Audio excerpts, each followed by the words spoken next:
मेरा नाम कविता, जिला रोहतक से हूँ। मैं बाबा को यहाँ धन्यवाद देने के लिए आई हूँ।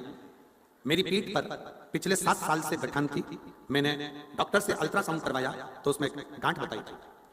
तब डॉक्टर से दवाई लेकर मैं वापिस आ गई और ननंद के कहने पर मैं सीहोर वाले गुरुजी कथा करते हैं, तुम उनका कथा सुनो और शिव जी पर 1 लोटा जल चढ़ाना प्रारंभ करो। हम लोग सीहोर पहुंचे, वहां जाकर रुद्राक्ष लाई और बाबा का रुद्राक्ष तांबे के कलश में जलाकर शिव जी पर चढ़ाकर उसका आचमन करने लगे। मैं बाबा का बेलपत्र चढ़ाया हुआ पीठ पर भी लगाती और उसको खाती भी। आज मैं बाबा को धन्यवाद देती हूँ कि मैंने दूसरी बार जब अल्ट्रासाउंड कराया तो मेरी पीठ की गठान पूरी गल चुकी थी। मैं बाबा को प्रणाम करने के लिए गुरुदेव, मेरे पति के मुंह में छाले होने के कारण जो छाले बहुत दिन से लगे हुए थे वो छाले समाप्त नहीं हो रहे थे। हम लोग बहुत परेशान हो गए। डॉक्टर को जांच कराया तो डॉक्टर ने बताया कि इनको कैंसर जैसी भयानक बीमारी के लक्षण थे। परिवार पूरा परेशान हो गया, करें तो करें क्या। तब डॉक्टर साहब से कहा कि आप दवाई ले लीजिए। वो दवाई लेकर हम आ गए। कुंदकेश्वर महादेव का नाम लेकर आप कहते हो ना कि डॉक्टर भी शंकर का एक रूप होते हैं, तो हमने डॉक्टर की दवाई को शिव का प्रसाद मानकर कुंदकेश्वर महादेव का नाम लेकर खाना प्रारंभ करा और वो दवाई खाते खाते रुद्राक्ष का जल, सीहोर से लाए हुए कंकर शंकर पे चढ़ा हुआ जल उनको देना प्रारंभ करा। आज मेरे पति भी पूर्ण तरह से स्वस्थ हैं और उनको कोई रोग नहीं है, उनकी रिपोर्ट नॉर्मल आई है। मैं बाबा को यहाँ प्रणाम करने के लिए आई। शिव तत्व किसको कहता है?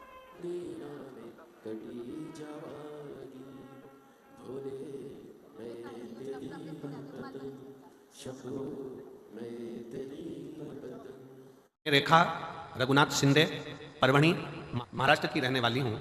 8 अगस्त 2022 को मेरी छोटी बेटी 11 साल की अचानक हॉस्पिटल में भर्ती किया गया। तबीयत गड़बड़ हुई, आईसीयू में रखा गया।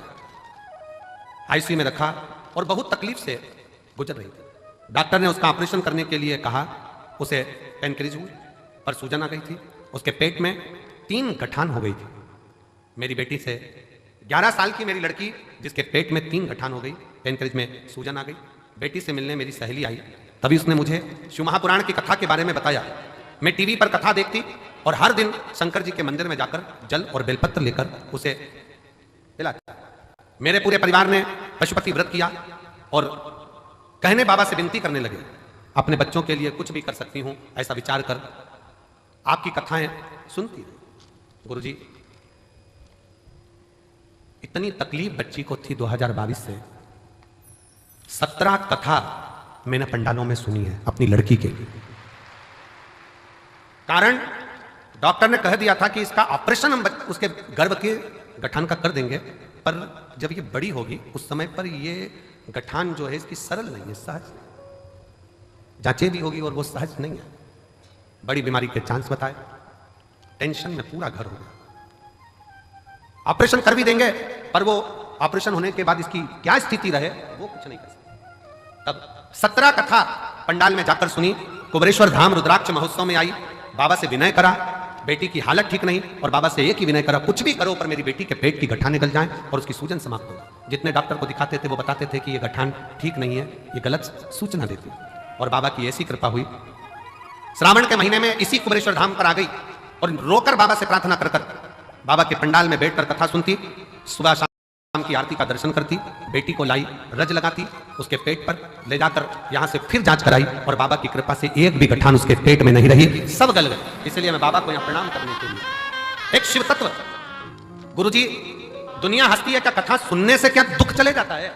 पर कोई मुझसे पूछे कि मेरी बेटी को नया जीवन दिया है शिव महापुराण की कथा।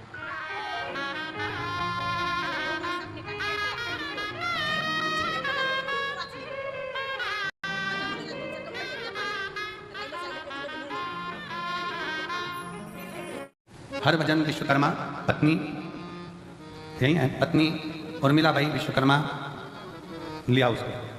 हमारे 5 वर्ष की बच्ची है महक विश्वकर्मा। कोटरा तहसील चांचोड़ा जिला गुना मध्य प्रदेश के निवासी है। 1 महीना बुखार आया, जांच कराई। डॉक्टर साहब ने इंदौर जांच करने पर बच्ची को ब्लड कैंसर बताया। हम घबरा गए, क्या करा। डॉक्टर इलाज चालू कर दिया। टेंशन, बुद्धि सब काम करना बंद कर दिया। तब किसी के कहने पर मोबाइल पर कथा सुनी, फिर टीवी पर कथा सुनी। 1 महीना बेटी को हॉस्पिटल में रखा गया, दवाइयाँ चलती रही, कैंसर का इलाज चलता रहा। डॉक्टर साहब से कहा हम शंकर जी की कथा सुनते हैं और वो महाराज कहता है कि शिव जी पे चढ़ा हुआ जल थोड़ा सा बेटी को हम दे दें। कहाँ बच्चे को जल देने में कोई मना नहीं, शुद्ध जल दो, कोई शरीर पर जल लगा दे, लगा। बेलपत्री उसको दे दे, उसके का बेलपत्री मत दो पर जल भले लगा दो, जल लगा। 1 महीना बेटी हॉस्पिटल में, पिताजी रोज मंदिर जाए, जल लाए, बेटी के शरीर पर लगाए। अब बेटी के पापा की आंख में आंसू कि मेरी बेटी का होगा क्या। डॉक्टर ने कहा इसको ब्लड कैंसर है। हमारा एक विचार आया है 3 दिन पहले कि इसका एक जांच और कराई जाए, एक जांच और कराई जाए। तो कहा ठीक है सर आप कराओ, अब मेरा भोलेनाथ ही इसको ठीक कर सकता है। और गुरुजी महक बेटी की दूसरी जांच 1 महीने बाद फिर वापिस कराई तो रिपोर्ट में पूर्ण तरह से नॉर्मल आई और पूर्ण तरह से ठीक। गुरुदेव हम महक को हॉस्पिटल से घर ले जा रहे थे पर उसका कहना है कि गुरुजी से एक बार मुझे कुबेरेश्वर धाम जाकर मिलना है, इसलिए एक बार गुरुजी आप महक को व्यासपीठ पर बुलाकर एक बार आशीर्वाद अवश्य दें। गुरुजी एक बार वो मिलना चाहते हैं। एक लाइन कितनी सुंदर लिखी है पूरी तरह से। अब वो जब स्वस्थ हो गई तो अस्पताल में महक से डॉक्टर साहब ने पूछते हैं महक कौन से देवता को मानती है। महक बोलती है भोलेनाथ को मानती हूँ, भोलेनाथ को मानती हूँ। और जिसके सिर ऊपर तेरा हाथ रहे सो दुख काहेगा होवे, सो दुख काहेगा हो। जिसके सिर ऊपर तेरा हाथ रहो हो दुख काहेगा होवत है। हर माधव दुख काहेगा।